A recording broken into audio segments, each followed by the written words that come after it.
अभी सुते के बेरा सुते तो प्यार कली हो 4 बजे भोर में। अभी सुते के बेरा सुते तो प्यार कली हो 4 बजे भोर में।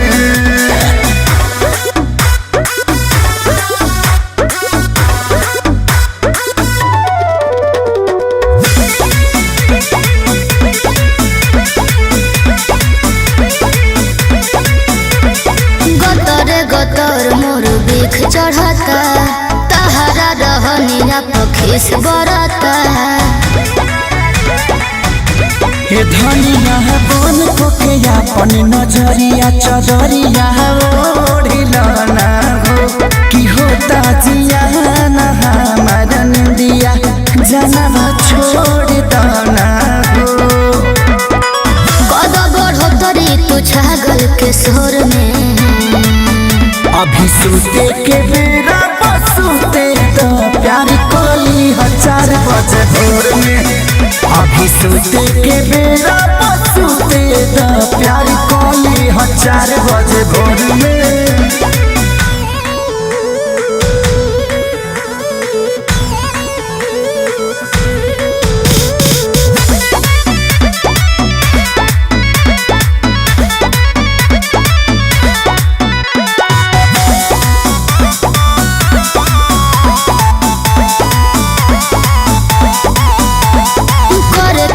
बात बड़ी खास राजा जी अब नहीं होता बर्दास राजा जी।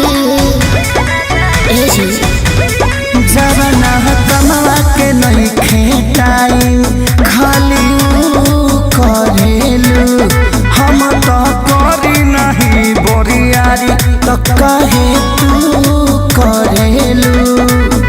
राजा हमरा के ले चलो अभी अजोर में। अभी सुते के बेरा सुते दा प्यार कली हो 4 बजे भोर में। अभी सुते के बेरा सुते दा प्यार कली हो 4